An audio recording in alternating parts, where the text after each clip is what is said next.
teléfono del EPP y así que no tengo. Hice 2 pedazos de cerdo. Hola, muy buenas noches con todos y con todas. Es un placer para mí saludarlos, deseándoles que hayan tenido una excelente semana. Bienvenidos a su programa número 22 de Los Procesalistas, un programa que sale todos los días viernes a las 19 horas, gracias al auspicio del Instituto Ecuatoriano de Derecho Procesal, de cual tenemos como director a su presidente, el doctor Jorge Luis Mazón. Muy buenas noches, doctor. Asimismo, este programa sale gracias al auspicio del Colegio de Abogados de Pichincha y un auspiciante más que se ha unido a esta maravillosa familia, el cual también vamos a saludar la noche del día de hoy, que es la Federación de Escuelas de Derecho del Ecuador. El día de hoy vamos a tener nuestro programa número 22. Recuerden ustedes que transmitimos todos los días viernes a través de la plataforma de Facebook Live, así como también a través de la plataforma Zoom, y que estos programas son grabados y pueden también ver su reprise a través de nuestro canal de YouTube, Los Procesalistas. La familia se sigue agrandando y para esto le voy a dar la palabra al doctor Jorge Luis Mazón, que los va a saludar y les va a dar las sorpresas. Buenas noches. Bueno, hola, buenas noches, qué gusto. Otro viernes aquí con Los Procesalistas. Es para mí como director de este proyecto de formación permanente de capacitación en Derecho Procesal para los abogados y estudiantes de Derecho de todo el país y de fuera del país también, porque hay algunos que nos siguen desde fuera. Siempre un gusto conectarme. Esta noche tenemos un invitado verdaderamente especial. Quiero agradecerte mucho, Ramiro García Falconi, querido amigo, querido profesor, el haber aceptado venir esta vez a hablar un poco de derecho penal. Siempre digo que, bueno, a los procesalistas nos ha estado faltando un poco el procesal penal porque todos tenemos la deformación de ser medio civilistas, pero estamos haciendo unos esfuerzos bien grandes por llenar esos vacíos y traerles más temas de derecho procesal penal al programa. Y bueno, quiero darte una sorpresa, Ramiro, también, porque sabes que a partir del día de hoy se está incorporando al equipo de los procesalistas alguien que vos conoces perfectamente, ¿sí? Y quiero pedirle que active su cámara ahora a mi querido amigo y profesor Miguel Ángel Angulo, que va a ser ahora, a partir del día de hoy, siempre que tengamos invitados penalistas, pues uno de los moderadores del programa. Miguel Ángel, gracias por haber aceptado unirte a este proyecto, a esta cosa medio loca que estamos haciendo desde el Instituto de Derecho Procesal, desde el Colegio de Abogados de Pichincha. Ahora que, bueno, la ventaja que tenemos también es que los abogados no salen a farrear los viernes, entonces como tienen que quedarse en casa por la pandemia, muchos han optado por seguir el programa. Ya tenemos bastantes seguidores habituales, lo cual es muy bueno. Miguel Ángel, para presentarte oficialmente a partir de hoy con nuestro público seguidor del programa, es doctorando en Derecho por la Universidad de Salamanca, es máster en Derecho Penal por la misma Universidad de Salamanca en España, es especialista en lavado de activos, terrorismo y corrupción, investigador del CEPAL de la Universidad de Göttingen en Alemania, investigador del IDEPIC, profesor de pregrado en la Universidad Central del Ecuador en materias de penal y de procesal penal también, y es coordinador también de la maestría de Derecho Penal de la Universidad Central del Ecuador. Ha sido colaborador, y por eso era un poco la sorpresa que le queríamos dar a Ramiro, en la obra Código Orgánico Integral Penal comentado en los tomos 1 y 2, que son autoría de Ramiro. Y es también coautor de los libros La autoría y participación en los delitos por infracción de deber, La tipicidad como primer filtro de la teoría del delito y la antijuricidad en la teoría del delito. Para nosotros, insisto, es un lujo, un gusto inmenso el que Miguel Ángel haya aceptado incorporarse a nuestro equipo de los procesalistas. Así es que, Miguel Ángel, bienvenido. Tiene usted ahora el comando del programa en esta parte y quiero que sea usted quien presente a su profesor y querido amigo, el profesor Ramiro García. Bienvenido, Miguel Ángel. Bueno, muchas gracias, Jorge Luis. Antes que nada, quiero agradecer por la invitación para pertenecer a este tan honroso Instituto de Derecho Procesal Penal, el cual tú diriges. Para mí siempre es muy grato poder integrar esta clase de grupos que se dedican más que todo a la academia, y sobre todo felicitar a cada una de las personas que están conectadas el día de hoy. Siempre rescato eso en todos los eventos académicos que existen, y siempre se ve y se evidencia cuando las personas dejan un poco de lado tal vez sus momentos libres o sus momentos de ocio para tratar y para invertir más que nada en temas académicos. Para mí es muy especial también y la bienvenida y todo este inicio de este programa, porque conozco al Doc, como le digo siempre, a Ramiro desde hace ya cerca de 11 años. Tuve la oportunidad de pertenecer a su instituto de investigación. Él fue mi profesor en la universidad y adicionalmente a esto ha sido mi maestro, y siempre lo reconozco. Ha sido mi maestro académico en el área penal. Sé de su valía académica y también sé de su don de gentes respecto de la formación y el tiempo que ha invertido en formarnos, no solo a mí, sino a muchos jóvenes, a muchas personas que ahora tratamos de seguir sus pasos. Para mí un honor, Doc, estar con usted el día de hoy, presentarle, le damos la bienvenida y bueno, voy a hacer una pequeñísima reseña del vasto currículum que tiene el doctor Ramiro García en su vida académica y también profesional. Ramiro es doctor en Derecho por la Universidad de Sevilla, es máster en Derecho Penal, entre tantos másters que tiene como 5 o 6 másters, me parece, Doc, entre Derecho de Finanzas, Derecho Procesal, Derecho Penal. En realidad es bastante larga la lista de obtenciones de títulos de cuarto nivel que tiene el profesor Ramiro. Adicionalmente a esto, es investigador del Instituto Max Planck de Friburgo y de la Universidad de Göttingen, profesor invitado en varias universidades extranjeras, en Colombia, en España, en Argentina, y también es autor de varias obras, yo creo que varias obras fundamentales que se han dado dentro del país. De hecho, es uno de los primeros que estableció el puntal para que se comience a estudiar teoría del delito de una manera profusa en el Ecuador, con su Código Orgánico Integral Penal comentado. Ahorita están en el tomo 2. Y también un libro muy importante que inició ya hablando sobre la importancia que tiene el análisis jurisprudencial de la Corte Interamericana de Derechos Humanos en el ámbito procesal, que es justamente los temas fundamentales de Derecho Procesal Penal, que lo realizó en coautoría con el profesor Kai Ambos. Además, tiene varios artículos indexados y, bueno, me llevaría casi todo el programa a leer todo el currículum del Doc. Doc, el día de hoy vamos a hablar sobre la legitimidad de la prisión preventiva y esta institución que tanto, en cierta manera, daño ha causado en el país y sobre todo en el ámbito procesal.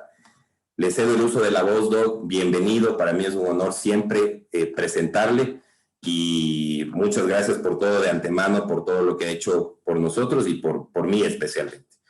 Le cedo la palabra, Doc, y es su tiempo.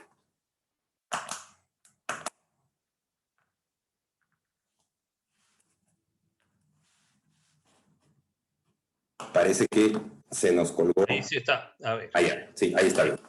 ¿Se me escucha? Sí.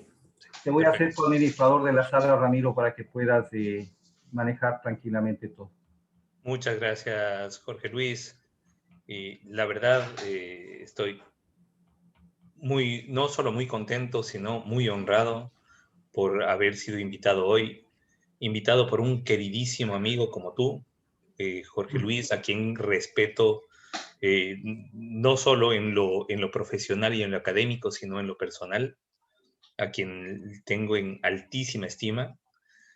Creo que si el gremio de abogados tiene algún futuro, sin duda el futuro va de tu mano.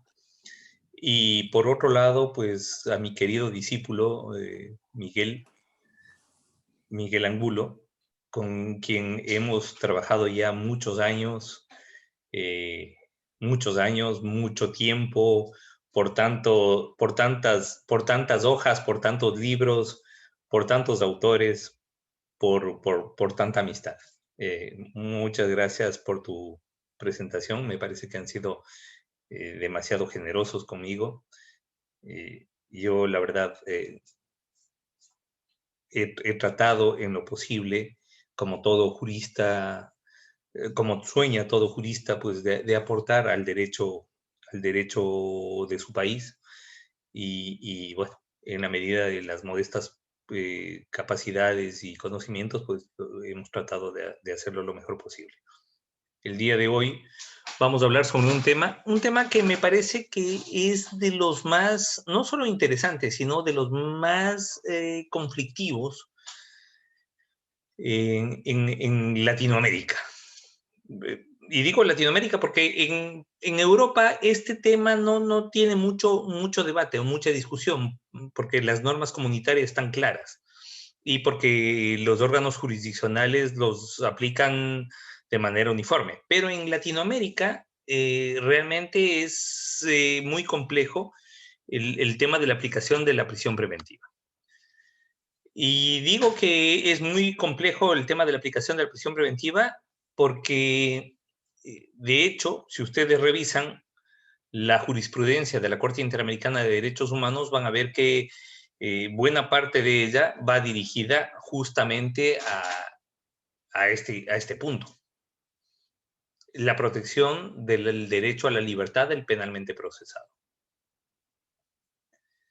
Y bueno, hay que reconocer que Ecuador ha aportado muchísimo al desarrollo de la jurisprudencia de la Corte Interamericana en esta materia.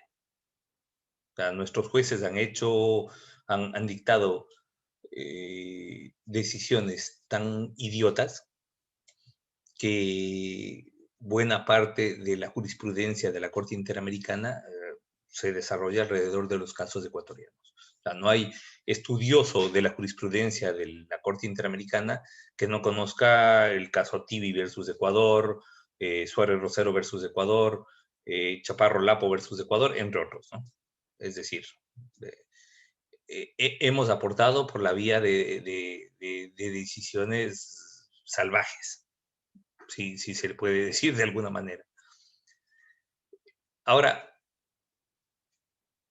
¿a qué nos referimos cuando hablamos de parámetros de legitimidad de la prisión preventiva? En primer lugar, tenemos que entender que existe una diferenciación entre lo que es lo legal y lo legítimo. Y esta diferencia no la hacemos desde lo conceptual o filosófico. No. La hace la propia Convención Americana de Derechos Humanos cuando habla de la libertad en el artículo 7.2 y 7.3. En el 7.2 señala, palabras más o menos, que nadie podrá ser privado de su libertad, salvo en los casos, causas y condiciones establecidas en la Constitución y la ley. Es decir, los parámetros de legalidad. Y en eso creo que no hay mucho que analizar. Pero en el 7.3 dice algo que nos podría mover un poco el piso, ¿no? Nadie podrá ser privado de su libertad de manera arbitraria o ilegítima. De manera arbitraria. Y ahí uno dice, bueno, a ver, ¿a qué se refiere? ¿Estamos lloviendo sobre mojado? ¿Estamos diciendo lo mismo que el 7.2 o estamos refiriéndonos a otra cosa?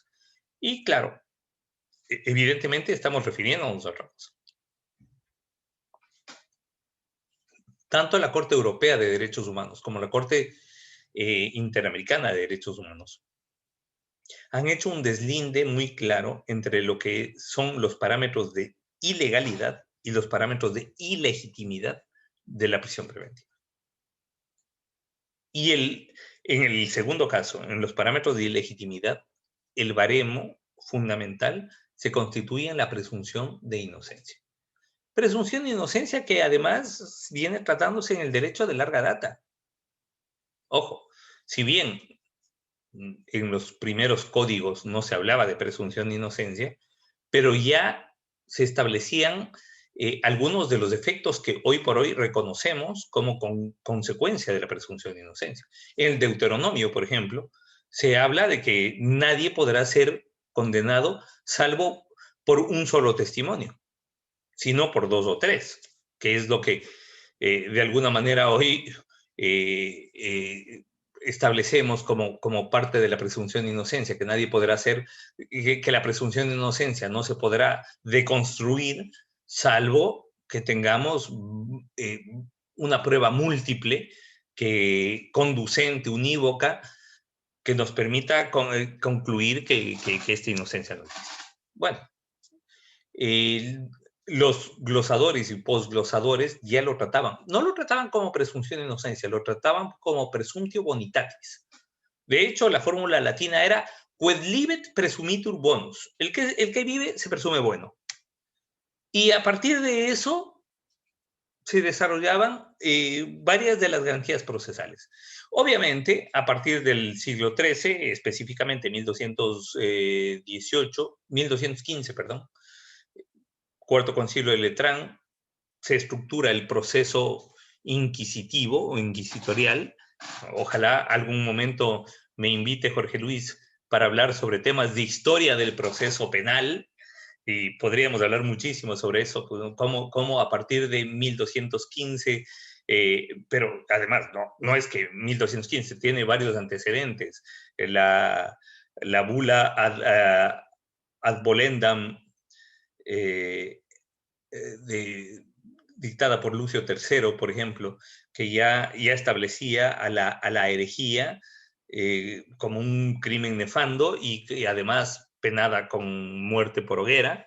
Y luego, claro, hacía falta establecer un procedimiento para aplicar este parámetro procesal, netamente procesal.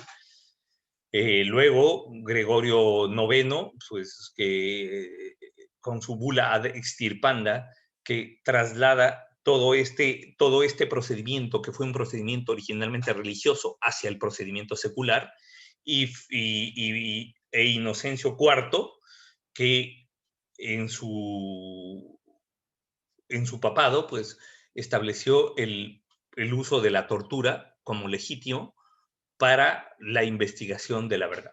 Bueno, sobre esto podríamos hacer no 1, 10 programas.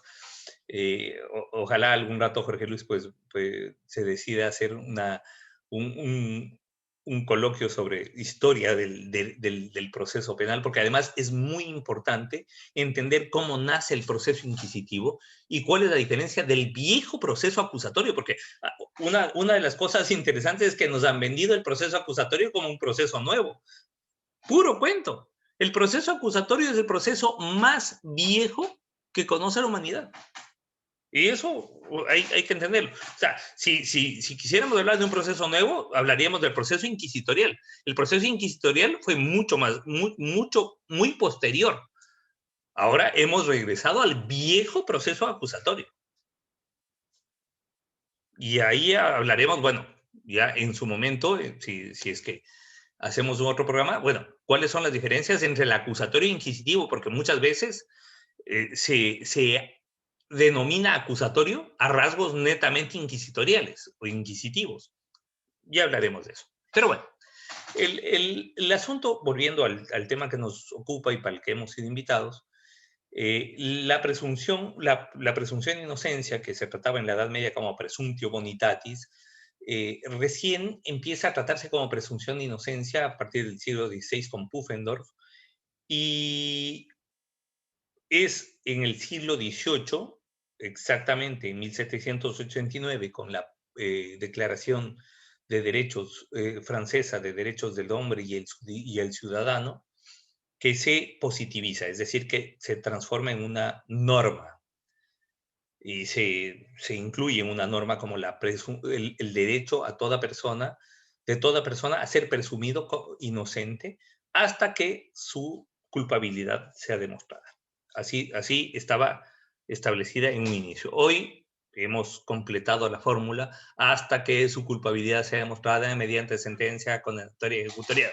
Okay. Pero es en la Declaración Francesa de los Derechos del Hombre y del Ciudadano donde se normativiza, donde se positiviza por primera vez. Esta presunción de inocencia, que por ejemplo, en la Constitución de los Estados Unidos no existe. Y no existe por una razón fundamental. se considera de tal importancia y de tal entidad que no es necesario que exista. De hecho, buena parte de la jurisprudencia, y ustedes saben que el derecho anglosajón está basado fundamentalmente en el precedente, buena parte de la jurisprudencia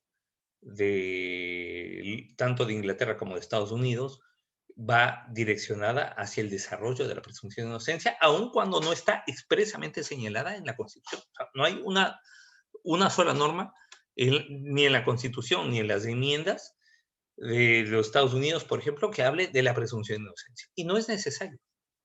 Y no es necesario porque es de tal entidad, de tal importancia, que se la considera una de las bases estructurales del andamiaje constitucional anglosajón. Bueno, el asunto es que la presunción de inocencia,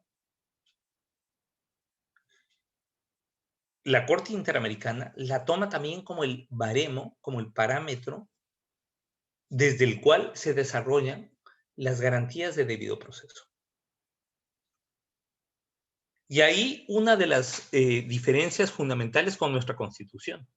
Miren ustedes desde dónde desarrolla nuestra Constitución las garantías de debido proceso. Y van a ver que lo hace desde el derecho a la defensa. 76.7 me parece, si no estoy mal. Y van a ver que en la Constitución es desde el derecho a la defensa que se desarrollan las garantías de debido proceso. La Convención Americana parte de una lógica diferente.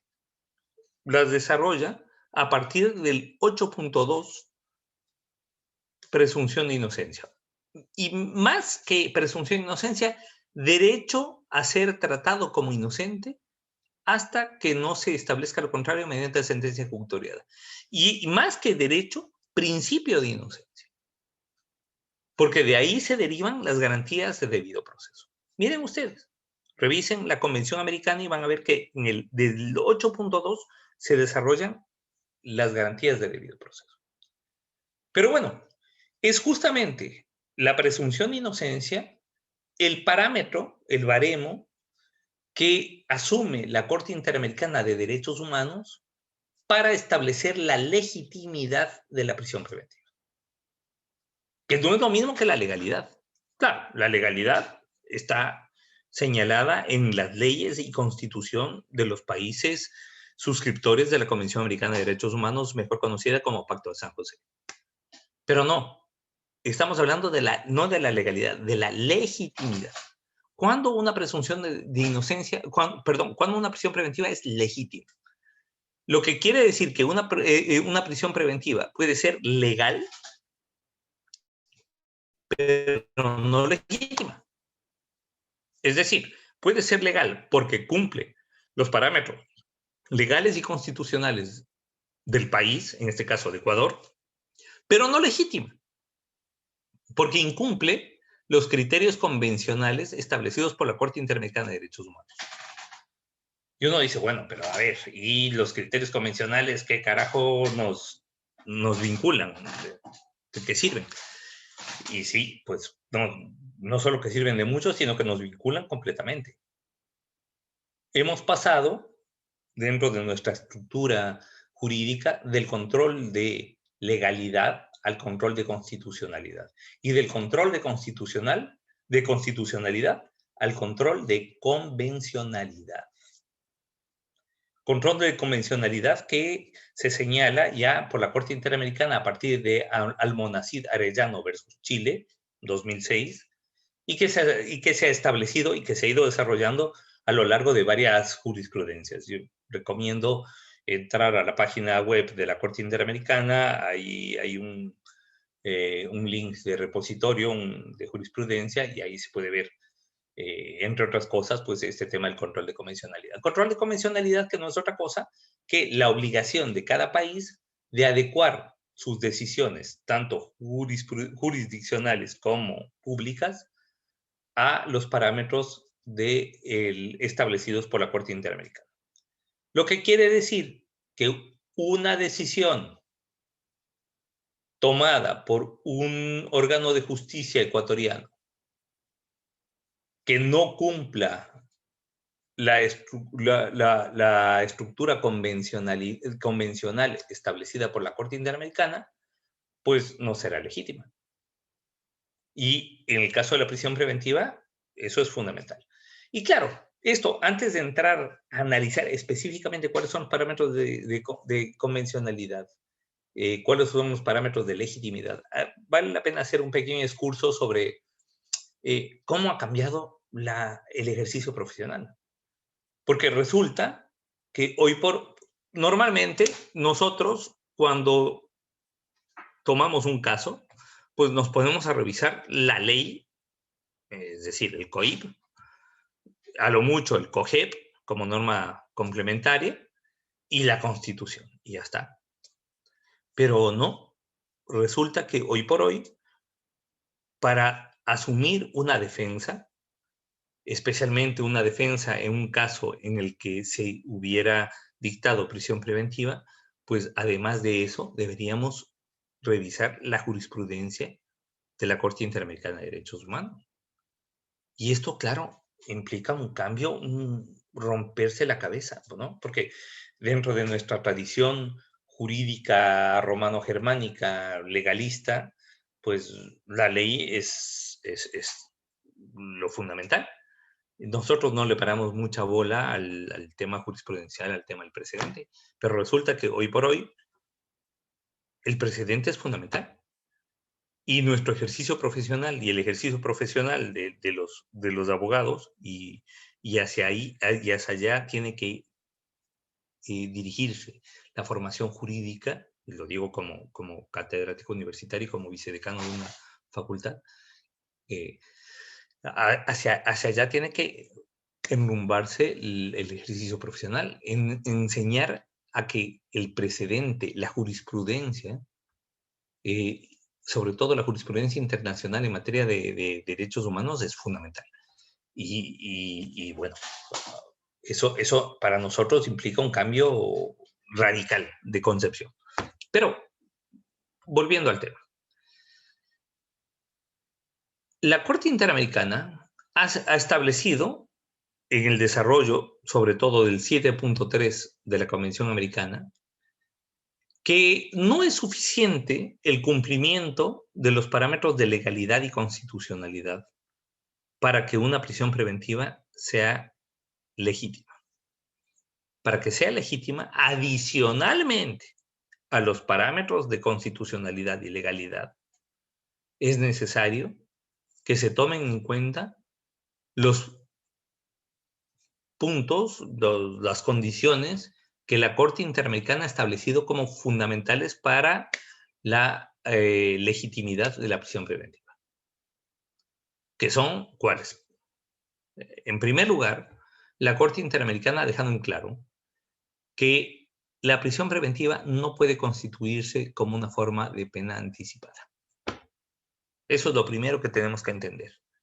Y claro, es muy difícil cuando tenemos medios de comunicación, redes sociales, etcétera, pues que dicen, ¿cómo es posible que hayan soltado a un tipo que mató? Que no sé? A ver, un momentito. O sea, la prisión preventiva no es una forma de pena anticipada. La prisión preventiva no puede entenderse como una forma previa de cumplimiento de pena. Esto para empezar. Luego, ¿qué es lo que dice la Corte Interamericana? La prisión preventiva debe cumplir con criterios como racionalidad, previsibilidad y finalidad. Es decir, debe tener alguna función. Pero ¿cuál es la función que le asigna la Corte Interamericana a la prisión preventiva? Una sola. Garantizar la comparecencia del procesado al juicio. No más. No sirve para otras cosas. Y eso significa, punto 1, que la prisión preventiva no puede dictarse legítimamente, aun cuando se cumplan las normas nacionales, tanto legales como constitucionales, en función de la peligrosidad del procesado. Ah, es que como el procesado tenía 17 detenciones previas, entonces se la dicto. A ver, un momentito. Lo que usted está diciendo con ese razonamiento es que como tiene 17 procesamientos o sentencias o lo que sea previas, entonces ahora, como está nuevamente procesado, usted lo presume culpable. Claro, se está comiendo la presunción de inocencia. Un razonamiento así es totalmente legítimo. 2, no puede dictarse en función de la peligrosidad de la conducta. Ah, es que es un asesinato, es que es una violación. ¿Y? Ah, es que la ley dice, nuestro Código Orgánico Integral, que aquí no cabe medidas sustitutivas. Sí, sí, pero tampoco eso implica que el juez esté obligado a dictar una prisión preventiva. Porque de hacerlo así, estaría actuando de manera ilegítima de acuerdo a los parámetros de la Corte Interamericana de Derechos Humanos. Ah, es que es un caso de alarma social. A ver, un momentito. La Corte Interamericana ha establecido clarísimamente que ni la alarma social ni la conmoción social pueden ser fundamentos legítimos de una prisión preventiva. Claro, ustedes dirán, bueno, entonces, ¿cuándo cabe la prisión preventiva? La prisión preventiva cabe bajo un solo presupuesto. Garantizar la comparecencia del procesado al juicio. No más. Y claro, uno de los grandes problemas que tenemos en el derecho latinoamericano es el abuso de la prisión preventiva. El problema es que existiendo tal abuso de la prisión preventiva, nuestras estructuras políticas lo que piden es mayor abuso de la prisión preventiva. Claro, cuando un juez libera a una persona, ojo, cuando hablamos de prisión preventiva estamos hablando de medidas restrictivas de libertad contra alguien que no tiene ninguna sentencia en contra, que no tiene ninguna decisión judicial en contra. Y sin embargo, claro, medios de comunicación, opinión pública, redes sociales, etcétera, o sea, cuando un juez decide liberar a alguien, enseguida le caen y dicen, ah, es que ve, el juez liberó delincuentes. A ver, un momentito. Esa persona tiene derecho a que se le presuma inocente. Y si hay algo en lo que ha enfatizado la Corte Interamericana de Derechos Humanos, es que la libertad es la regla y la prisión preventiva es la excepción. Es de absoluta excepcionalidad. Que en el Ecuador, en 2011, consulta popular llamada por el correísmo, se le quitó el carácter de excepcional, es otra cosa. Ahora que han sido procesados y que están prófugos y que les dictaron prisiones preventivas, enseguida corrieron a la Corte Interamericana llorando a pedir que les amparen y justamente bajo el criterio de que la prisión preventiva es excepcional. Bueno, cuánta doble moral, compañeritos, pero así fue. Yo siempre he dicho que no hay juez más garantista que el juez que está siendo procesado por algún caso. Ahí se vuelven ultra garantistas. Hasta el juez más miserable se vuelve súper garantista cuando es procesado. Y claro, en el caso del correísmo, pues de pronto fueron procesados un montón y ahí se acordaron de que el sistema interamericano sí servía, de que la Corte Interamericana era garante de derechos y salieron todos corriendo con acciones ante la Corte Interamericana. Está bien, es su derecho. Pero volviendo al tema nuestro, la prisión preventiva debe guardar no solamente criterios de legalidad, sino de legitimidad.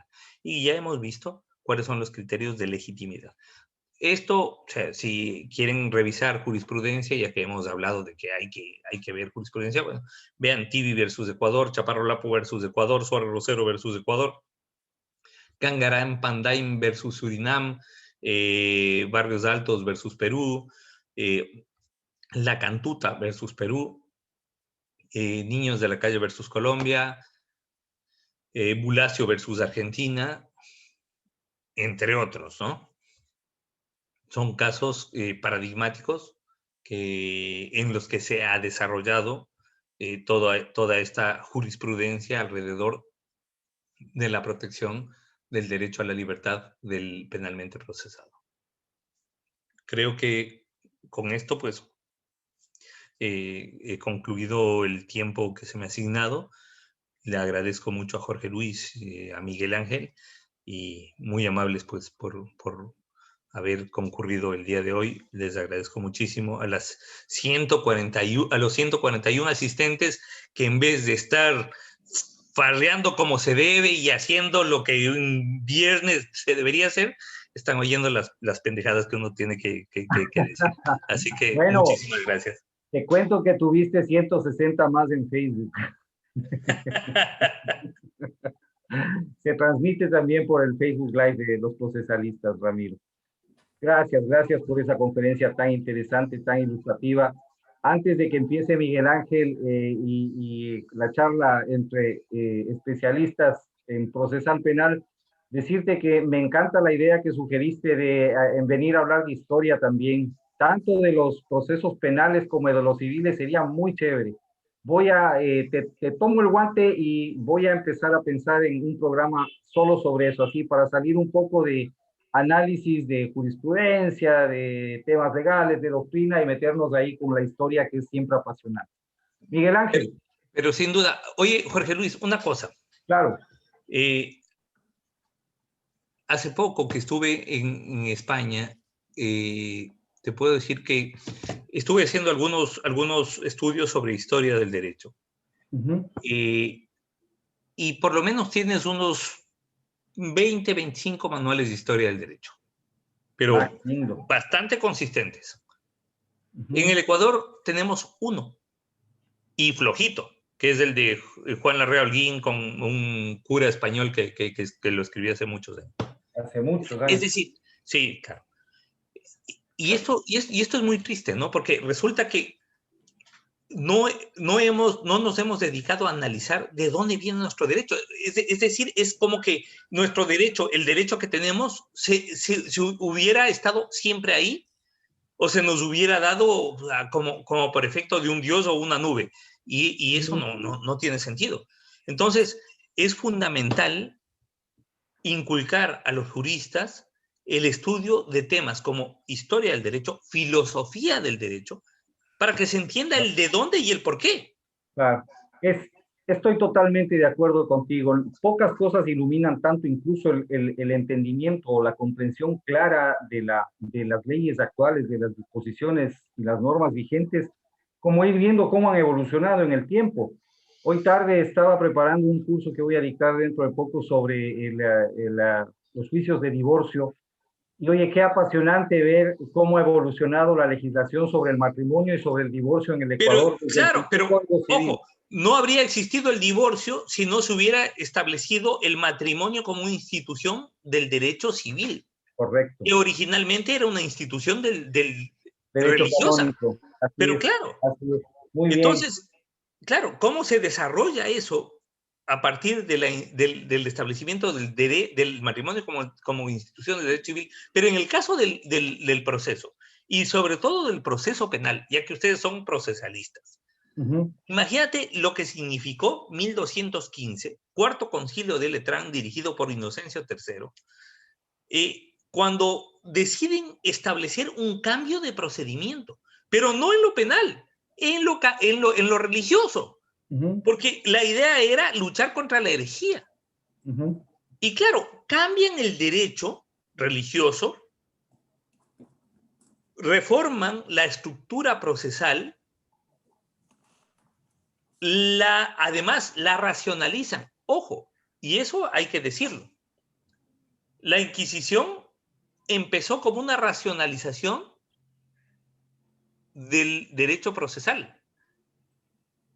Y por eso Michele Tarufo, un queridísimo amigo, maestro, a quien yo tuve el honor de tratar mucho y que murió hace un mes, sin duda uno de los mejores tratadistas en materia de prueba, en su libro Simplemente la Verdad, inicia en su capítulo 1 como 1215, el triunfo de la razón.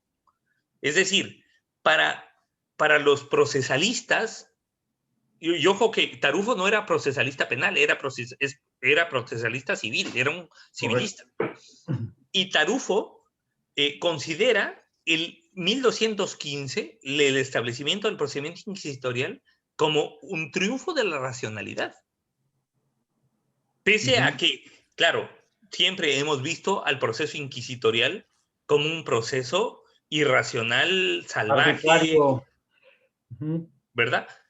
Pero, ojo, vale la pena que se lea este libro. Me comprometo a pasártelo por PDF y que lo circules con todos los problemas de propiedad intelectual que puede implicar esto. Gracias. Que nadie se entere, pero por favor. Por favor. Pero, Miguelito, te doy la palabra ahora. Gracias, estuvo maravilloso el paréntesis. Volvamos a la materia que nos convocó esta noche, por favor. Bueno, el tema de preguntas me parece que son dirigidas directas o direccionadas con Jorge Luis, y yo haré las preguntas necesarias que tenga cada uno de los integrantes. Ahora, sí quería conversar un poquito del tema de algunos puntos que se estableció en torno a la conferencia del DOC, sobre todo porque me surge una duda, es decir, respecto de los parámetros de la Corte Interamericana, ¿por qué la Corte determina que no se puede dictar o la valoración que hace un juzgador al momento de dictar una prisión preventiva no debe fundamentarse sobre todo en la gravedad del tipo penal o la gravedad de la sanción punitiva? Porque estamos acostumbrados a que por la gravedad del tipo penal, es decir, por tipos penales en donde tienen consecuencias jurídicas muy fuertes, se asuma como legítimo o como legal que se dicte la prisión preventiva. Por ejemplo, delitos de carácter sexual, delitos de carácter de tráfico de sustancias sujetas a fiscalización, cuando la Corte determina que no debería tomarse en cuenta esa situación. Esa sería mi duda realmente en primera instancia. A ver, Miguel, en esto clarito, si es que asumimos la gravedad del tipo penal por el cual se le procesa a una persona como argumento para la prisión preventiva, estaríamos señalando que como es un tipo penal grave, como tú dices, con consecuencias penales graves, entonces cabría presumir que esa persona cometió ese delito. Y nos comemos la presunción de inocencia. Claro, como lo están procesando por asesinato, por homicidio, por violación, entonces dictemos prisión preventiva. Adelante. Si es que partimos de esa lógica, nos comemos la presunción de inocencia, sin duda. Como adelantar criterios de culpabilidad por parte de un juzgador en un momento que no es. Sin duda, sin duda, sin duda. Claro. Sin duda. Eso significaría utilizar la prisión preventiva como una forma de pena anticipada y más aún, con la prisión preventiva como una forma de sentencia condenatoria anticipada. Ahora, estos efectos de la prisión preventiva y la aplicación que ha habido en el país, se podría decir que es una de las causas del hacinamiento carcelario que existe acá. Sí, claro, por supuesto. Por supuesto. O sea, a ver, yo no sé si hoy por hoy que desapareció el Ministerio de Justicia y que las cárceles están controladas por una Secretaría de Derechos Humanos, me parece que se llama así o bueno, algo parecido, tengamos estadísticas fiables, pero yo estoy seguro que un grandísimo porcentaje de privados de libertad que tenemos son privados de libertad sin sentencia. Se dice que son el 70%, Doc. El 70% de personas privadas de libertad yo no sé si es tanto como eso, pero si es que es así, sería una barbaridad. Porque significa que nuestros jueces, en lugar de adecuar su actuación a los parámetros convencionales, a los parámetros establecidos como legítimos por parte de la Corte Interamericana de Derechos Humanos, pues están yendo en contravía. Así que si es que es así, me parece terrible. Tenemos una pregunta de del doctor Juan Martínez Lobo. Le pregunta, ¿considera usted que la disposición del COIP que señala que una de las finalidades de la prisión preventiva es asegurar la reparación integral a la víctima, que también era mi pregunta, va en contra del parámetro establecido por la Corte Interamericana de Derechos Humanos de no ser considerada como pena anticipada? Porque claro, las finalidades que establece la Corte es básicamente asegurar la comparecencia de la persona a juicio y que no intervenga dentro de la investigación. Claro. Maliciosa. En nuestro parámetro normativo te dice, claro, o sea, puedes aplicar la privación de la libertad para asegurar la reparación de la víctima. Entonces, ¿cómo se tomaría esto respecto de... Pensemos racionalmente. ¿Cómo se asegura la reparación integral de la víctima a través de una prisión preventiva? O sea, yo entendería que las medidas reales, las medidas cautelares respecto de los bienes, por ejemplo, del procesado, podrían asegurar una reparación de la víctima. Pero la prisión preventiva, ¿cómo? Se convierte en una forma de chantaje extorsivo, una forma de secuestro estatal. Es decir, te meto preso y con eso me aseguro de que vas a reparar a tu víctima. Pero claro, con eso me cargo y me paso por las galletas la presunción de inocencia, sin duda. Claro, por supuesto. Claro. Y ahora, otra pregunta, Rafael Comte, que es muy puntual, ¿no? Las diferencias entre la prisión, a pesar de que ya más o menos se lo abordó en la conferencia, las diferencias entre una prisión preventiva ilegal y una prisión preventiva arbitraria. Bueno, justamente, a ver, primero, una prisión preventiva arbitraria puede ser legal inclusive. De hecho, el deslinde que hace la Corte Interamericana entre el 7.2 y 7.3 no establece eso. Que una prisión preventiva puede cumplir con el ordenamiento jurídico interno, legal y constitucional, y sin embargo ser arbitraria. Y justamente esa es la materia tanto del habeas corpus como de las impugnaciones que ustedes hagan a la prisión preventiva a través de una apelación de la prisión preventiva, por ejemplo, o de una revisión de la prisión preventiva, que se la puede hacer, claro, que se la puede hacer en cualquier momento. Es decir, cuando ustedes impugnen una prisión preventiva, ustedes lo podrán hacer no solamente en base de la legislación nacional, tanto legal como constitucional, sino sobre todo en base del cumplimiento o incumplimiento de los parámetros interamericanos del sistema interamericano de derechos humanos, de la Corte Interamericana. Así que eso, claro, nos lleva a una forma diferente de entender el ejercicio profesional, ya que estamos entre procesalistas, pues bueno, los procesalistas ahora tenemos que no solamente conocer la ley, sino que tenemos que conocer la jurisprudencia, el precedente de la Corte Interamericana y aplicarlo en los casos del día a día. Bueno, estamos con dos amigos también que son parte del instituto, que es Nadia y Bolívar. Le voy a ceder la palabra un ratito a Nadia para que haga una aportación y también una serie de preguntas. Nadia. Muchísimas gracias, Miguel Ángel. Buenas noches, doctor Ramiro García. ¿Cómo está? Hola, Nadia.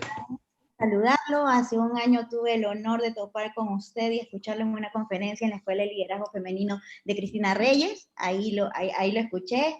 Y bueno, no, como siempre, nunca las felicitaciones van a sobrar, así que lo felicito por esta intervención que ha hecho el día de hoy, que me ha llamado mucho la atención en varios aspectos. Y es que efectivamente, usted ha hablado del control de convencionalidad del cual todos los jueces están obligados a dar. Y sobre este control de convencionalidad que todos los jueces están obligados a velar, usted debo traer a colación las sentencias de Chamó-Casec versus Paraguay, en donde la Corte refiere respecto de la importancia del control de convencionalidad. Otra sentencia muy importante y que también la Corte desarrolló un gran parámetro acerca de esto es Fernández y otros versus México. Asimismo tenemos la de Cantuta versus Perú, y usted también nombró Rosendo Cantú y otras versus México. Entonces, entendiendo el control de convencionalidad, tal y como usted lo ha dicho, es esta obligación que se tiene de respetar las obligaciones estatales que los estados han adquirido ante la comunidad internacional. Entonces, estamos obligados a cumplir los parámetros interamericanos de protección de derechos. Pero me llama la atención de que para el sistema de protección de derechos no solamente es interamericano, también es universal. Y en este sentido, quiero hacerle yo la siguiente pregunta. La Asamblea General de la Organización de Naciones Unidas dictó el principio para la protección de todas las personas sometidas a cualquier forma de detención o prisión. Esto lo hizo a través de la resolución 43-173. Y en el artículo 39 establece que evidentemente la prisión preventiva debe de ser excepcional, pero señala una excepción y dice exactamente esto: excepto en casos especiales indicados por la ley, toda persona detenida a causa de una infracción penal tendrá derecho, a menos que un juez u otra autoridad decida lo contrario en interés de la administración de justicia, a la libertad en espera de juicio con sujeción a las condiciones que se impongan conforme a derecho.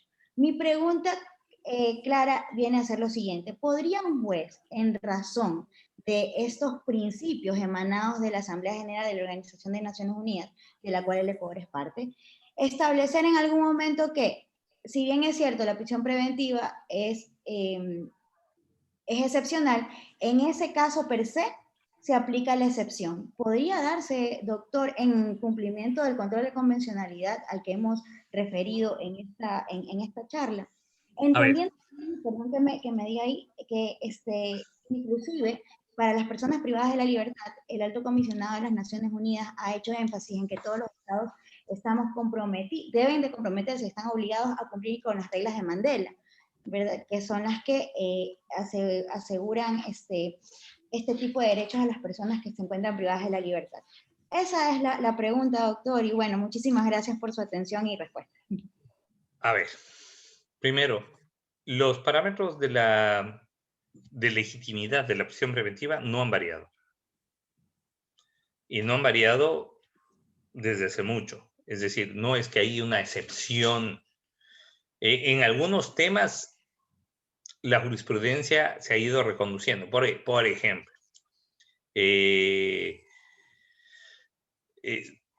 desde hace mucho se ha establecido que ni aún a través de un ejercicio democrático se podría contravenir los criterios convencionales. Gelman versus Uruguay, para poner un ejemplo. En Gelman versus Uruguay se impugnó no uno, dos consultas populares hechas al pueblo uruguayo, en el que el pueblo uruguayo votó masivamente por pasar la página en el tema de violaciones de derechos humanos producidas en la dictadura. Y dijeron, ya, no más, se acabó, vamos para adelante. La Corte Interamericana dijo, no, ni aún a través de ejercicios de democracia directa se puede vulnerar derechos. Y en este caso se está vulnerando los derechos de las víctimas, de las potenciales víctimas de actos lesivos a los derechos humanos de la dictadura. Es decir, no solamente que la Corte Interamericana ha dejado sin efecto leyes, ejemplo, la Cantuta y Barrios Altos versus Perú. Ahí dijo, no caben, porque en Perú, Fujimori, cuando se echa abajo el Congreso peruano y nombra un Congreso a su medida, pues bueno, este Congreso a su medida, una de las leyes, de las varias leyes que pasó, fue una ley de amnistía a todos los actos de violación de derechos humanos. Y ahí la Corte Interamericana dijo, toda ley tiene que ser emitida por un órgano democráticamente elegido. De lo contrario, no lo consideramos como ley. Y ojo, como abogados, recordemos que nuestra ley de abogados, ley de federación de abogados, fue emitida vía decreto ley por parte del bombita Rodríguez Lara. Por lo tanto, los abogados no tenemos ley. Y esto para los directivos del gremio, que siempre apelan, no, es que la ley de federación de abogados, que la ley de federación de abogados es una ley que no es ley. Y es una ley que no es ley porque no fue emitida por un órgano democráticamente elegido, de acuerdo a los criterios de convencionalidad de la Corte Interamericana. Pero bueno, volviendo al tema. Luego de eso, en Argentina, ya en democracia, gobierno de Alfonsín, se dictó una ley de punto final a las violaciones de en democracia, por un Congreso democráticamente elegido.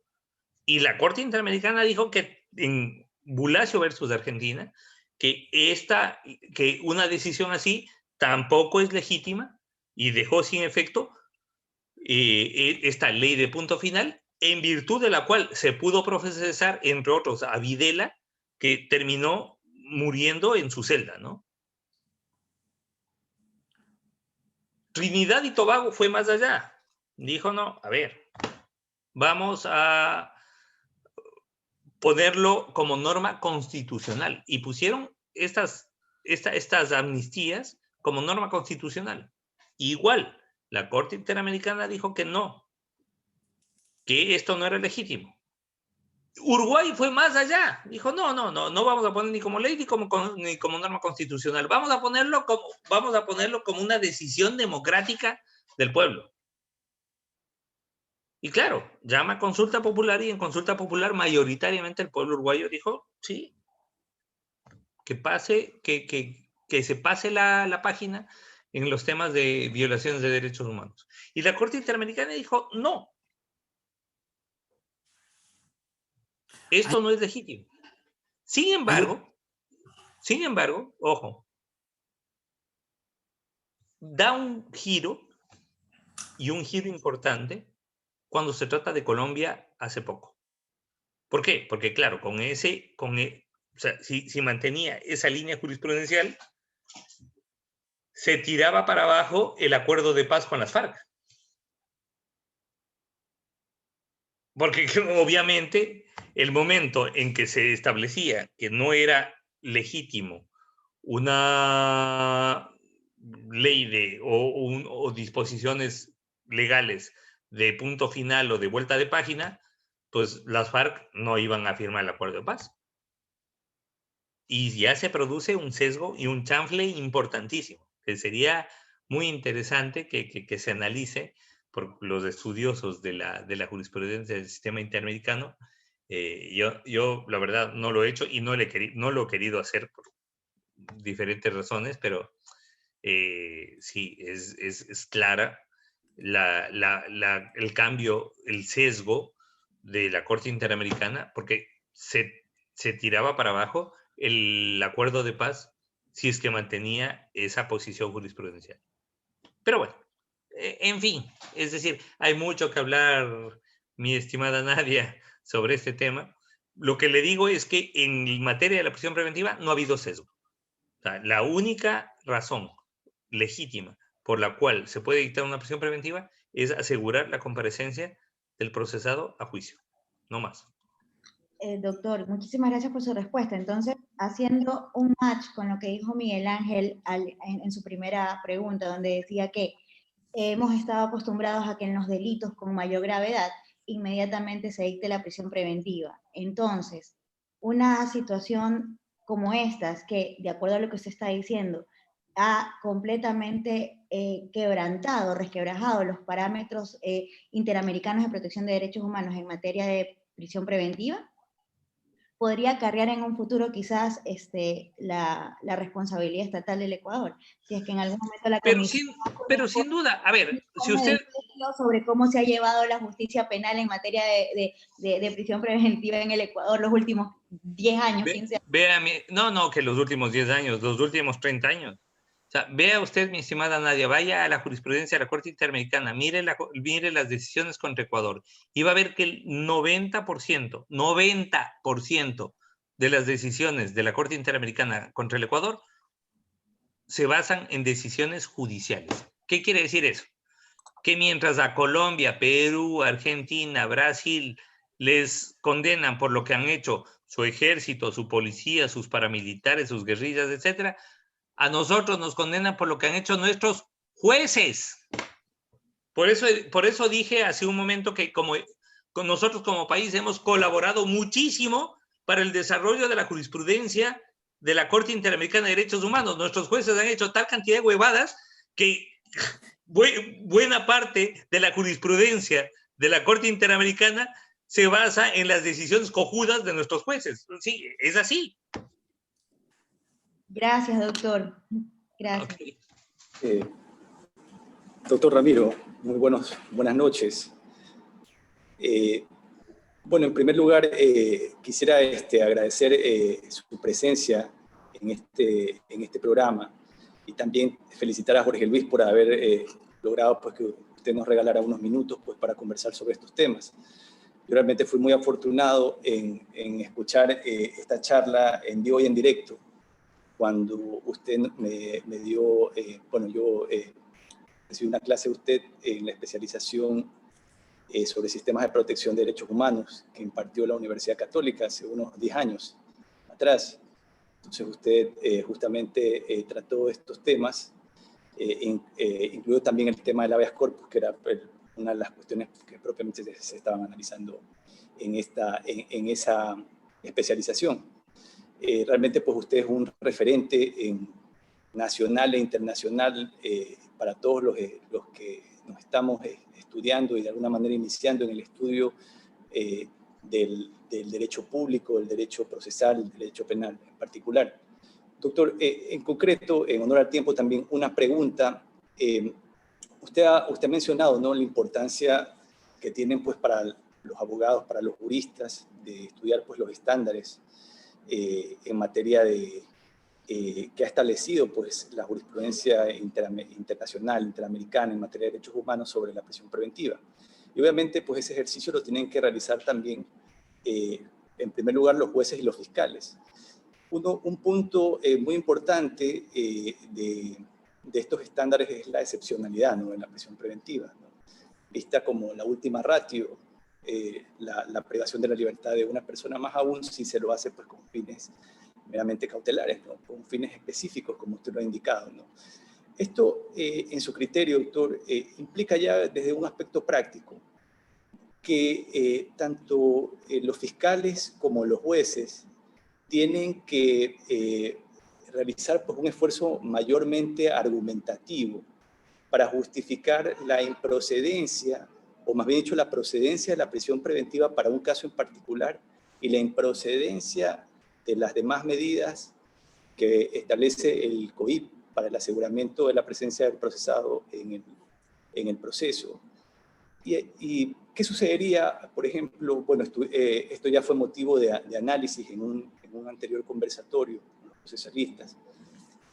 Muchas veces en la práctica forense exige a los abogados de las personas que están siendo procesadas tratar de buscar lo más rápido posible cierta información que les va a permitir argumentar ante los jueces que no existe tal peligro de fuga, ¿no?, o la incomparecencia del proceso. Y hay casos en que el procesado es detenido para fines de investigación y con ese afán o tergiversando un poco, desnaturalizando esas medidas, inmediatamente se inicia el proceso dictándose una prisión preventiva, dándole muy poco tiempo para defenderse, para buscar los argumentos pues, que le permitan desvirtuar una orden de prisión preventiva. A ver, Muchas gracias, Bolívar, por la pregunta. Primero, un gusto volvernos a ver a los años. 10 años ya, sí. Sí, que la verdad fue un curso muy lindo el que se hizo en la Universidad Católica de Guayaquil, al que tuve el honor de haber sido invitado para hablar justamente en el módulo de habeas corpus, para hablar sobre esto, exactamente esto que estamos conversando el día de hoy, sobre la protección del derecho a la libertad del penalmente procesado. Y lastimosamente, el problema sigue igual. Y los parámetros de legitimidad son los mismos. Es decir, lo que acabamos de decir y lo que hablamos hace 10 años, pues no ha variado. La única razón legítima por la cual un juez puede dictar una prisión preventiva es para garantizar la comparecencia del procesado al juicio. Ahora, ojo, hoy con la telecomparecencia, si es que cabe el término, tendríamos que replantearnos un poco de qué es comparecer. Porque, claro, era importante que yo comparezca al juicio físicamente en un juicio presencial. Pero ¿qué pasa en un juicio telemático? En un juicio telemático yo puedo estar, de hecho, hoy por hoy, tal vez esté en Quito, en Guayaquil, en Bahía, en Manta, en donde quiera, y sin embargo estoy con ustedes. Y ustedes no pueden decir que no he comparecido a este coloquio, a este conversatorio.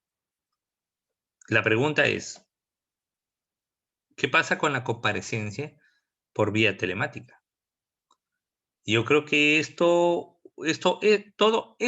este tema del legal tech y del tema telemático digital, que algún rato, pues ojalá Jorge Luis también nos invite para hablar sobre eso, que tenemos algunas cosas que decir. Sin duda, está cambiando el derecho.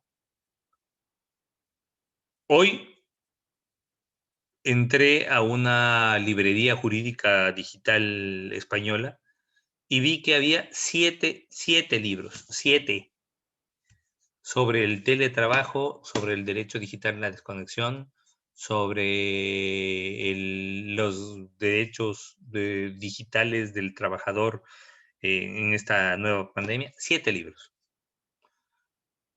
Claro, esto me llevó a curiosear un poco y me metí a una librería gringa de derecho. Había 35 libros, 35, sobre el tema del teletrabajo y todo este tema digital. Entonces, claro, son debates que nosotros casi que ni nos lo planteamos. O sea, mientras en España, por ejemplo, están debatiendo si el tipo que va en la bicicleta o en la moto, en el Uber para entregarnos una hamburguesa, es un autónomo o es un trabajador formal al que debería reconocérsele todos los derechos del trabajador dependiente, pues, acá en el Ecuador eso ni lo debatimos. Entonces, yo creo que uno de los temas importantes, y por eso a mí me encanta esto que hacen ustedes con los procesalistas, porque lo que están haciendo es poner el punto sobre las IES. Es decir, lo que en España, perdón que lo diga, se diría tocarle los cojones al poder, ¿no? Es decir, eh, de poner los puntos de debate. Vamos a hablar sobre aquello jurídicamente que molesta, que fastidia. Porque, claro, hablar sobre lo que a todos, sobre lo que al poder le gusta es muy fácil. Pero no, hablemos sobre derechos. Y normalmente cuando hablamos sobre derechos, hablamos sobre garantías, hablamos sobre lo que al poder le jode, sobre lo que al poder no le gusta. ¿Verdad? Hoy por hoy, por ejemplo, hoy hemos hablado sobre lo que al poder mediático, al poder de la opinión pública no le gusta. que es la libertad del penalmente procesado, porque ¿qué es lo que le gusta a la media, a la opinión pública? Que a todos los encarcelen, ¿verdad? Juez de mierda que liberó a un procesado por tal cosa. No, a ver, hoy estamos hablando sobre los parámetros de legitimidad.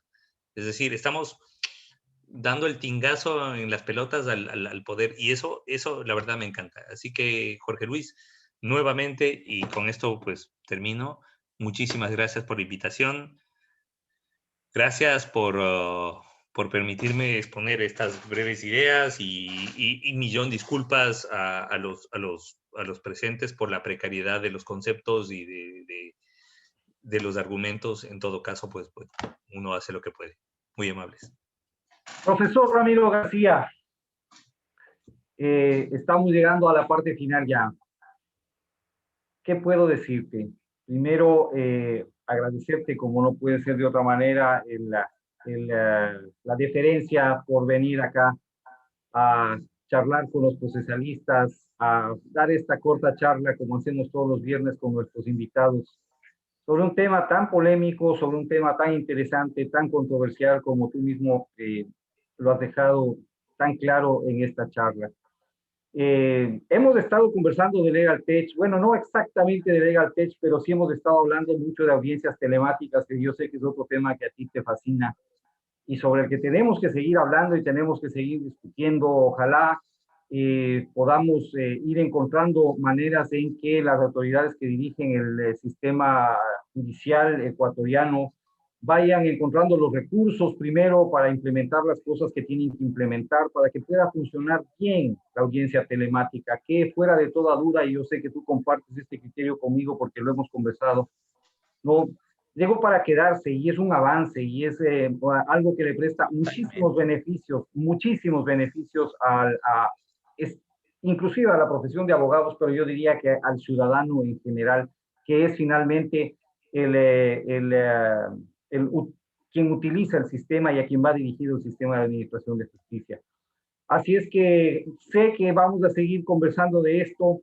Gracias a mis colegas, a mis amigos con los que hacemos el viernes en la noche esta cosa bonita de venir a hablar de derecho procesal y de todos estos temas que colateralmente se siguen topando, como ha sido en el programa de hoy contigo. Gracias, abogada Nadia Villón, abogado Bolívar Vergara. Gracias, Miguel Ángel Angulo. Me encanta que te hayas incorporado hoy. Espero que la sorpresa haya sido buena. Para el Ramiro le teníamos... Sin duda. No, pero sin duda. Gratísima. Genial. Así es que les dejo a Miguel Ángel, a Bolívar, a Nadia para que se despidan y estamos cerrando el programa. Amigos, Miguel Ángel. Bueno, muchas gracias por la comparecencia de todos.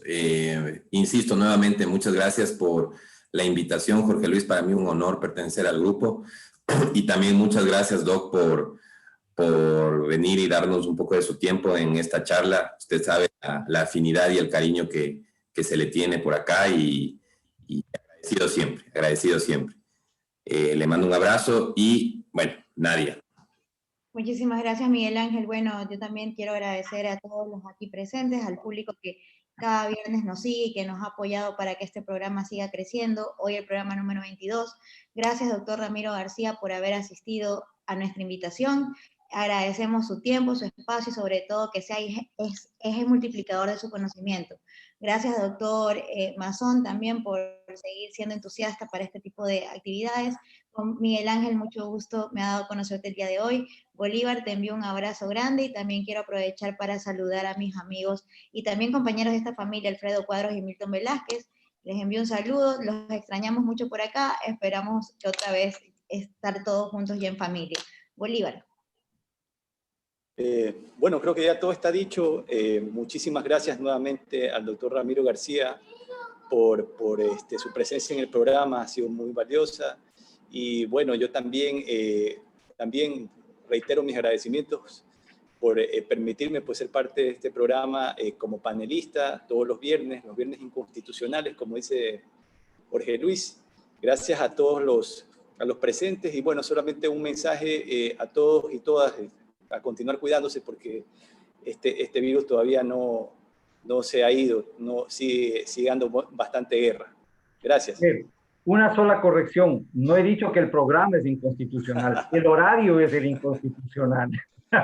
Ramiro, ¿Qué hacen viernes a esta hora escuchando estas barbaridades en vez de estar farreando? Un abrazo, Ramiro. Que te vaya bien. Gracias a todos. Un abrazo. Estamos cerrando. Muchísimas gracias a todos ustedes. Fuerte abrazo. Un abrazo fuerte.